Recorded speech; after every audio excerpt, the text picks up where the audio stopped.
no acesso de fim de semana.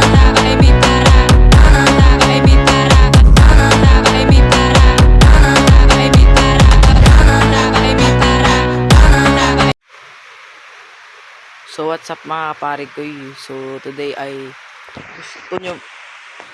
gusto nyo ba ng ganitong Minecraft mga kapare ko? Yan, tanong ko lang sa inyo, gusto nyo ba ng ganyan na Minecraft? Yan yung sa cellphone. Sa cellphone lang yan guys ha. Sa cellphone lang yan. Pero talaga yan ay inano ko lang yan sa add-ons guys. Yan.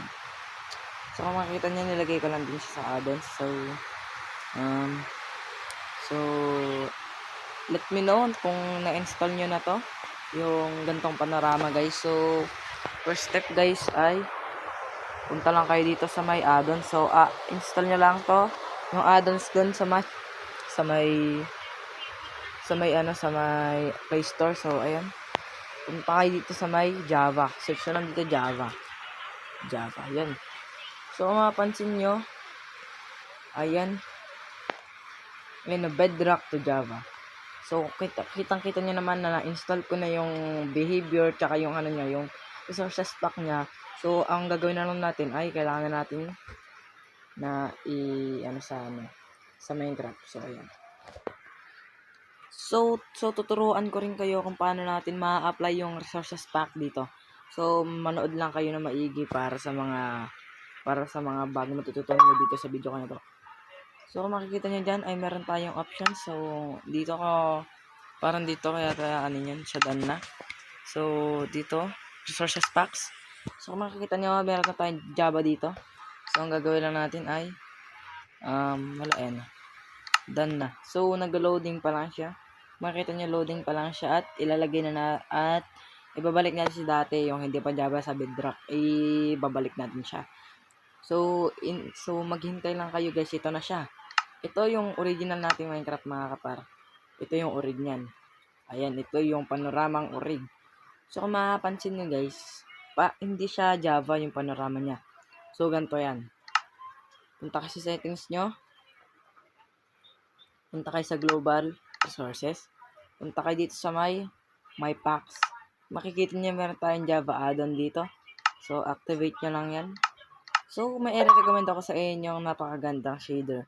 Hindi naman to kung ganong realistic pero fitful texture siya. Texture to kaya maganda to. So ito. Ayan, activate ka rin yan. So ayun. Hintayin nyo lang yan yung mga resources packs na nag-loading na yan. Ayan. So kagising ko lang kasi. So pagpasensyahan nyo na rin yung boses ko. So ayan. So kung makikita nyo, ayan na siya. Ito na yung ating napakagandang panorama for today's video. So ayan. So magpa-play muna tayo guys ito. Yung world ko na to. Play natin yan. And hintayin na lang natin yan kasi matagal mag-loading kasi kakapasok lang ng panibagong panorama natin. So ipapas forward ko na lang din ulit. So yeah. So ito mga parikoy, ito na yung ating world. Ito yung aking world na aking ginagawa pa mga kaparikoy. So hindi pa yun tapos. So kung papakita ko sa inyo, ito yung inventory niya, yung ito na guys. So ayan.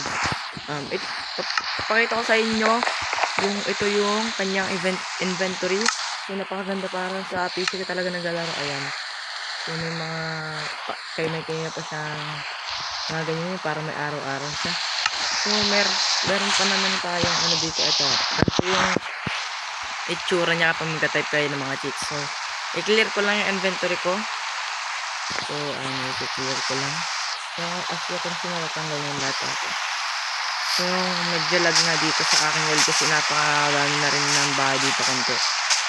Ito, napakadami na rin ng mga bahay. May village pa kasi sa ibaba. So as you can see, pag pupunta tayo sa settings, ito yung kakalabasan niya. Ayan, so napakaganda. Ayan. So paano din natin na-turn to Java yung ating Minecraft? So ganito lang, manood lang kayo. First, punta kayo sa settings, options. Wait lang, and then hindi nyo done. Touch nyo, split control nyo, punta kayo dito sa ating video, and At kung mapansin nyo, may outline selection dito. Nakikita nyo. And wala tayong andito. Wala tayong mouse o kaya keyboard, kaya di natin ma-hotbar to. So as you can see, ito okay na. Nag-vlog nga lang. So ito.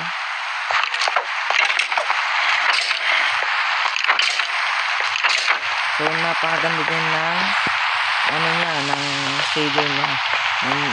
Recommend ko sa inyo. So napakaganda ng screen shader niya. Ayan, so pasok ko sa baba natin. Ayan, so as you can see, ito muna yung maituturo ko sa inyo. So lahat yung subscribe, sana dumami tayo ng aking mga subscribers. Kasi thank you guys, maraming salamat. Não cessa, não fim de semana.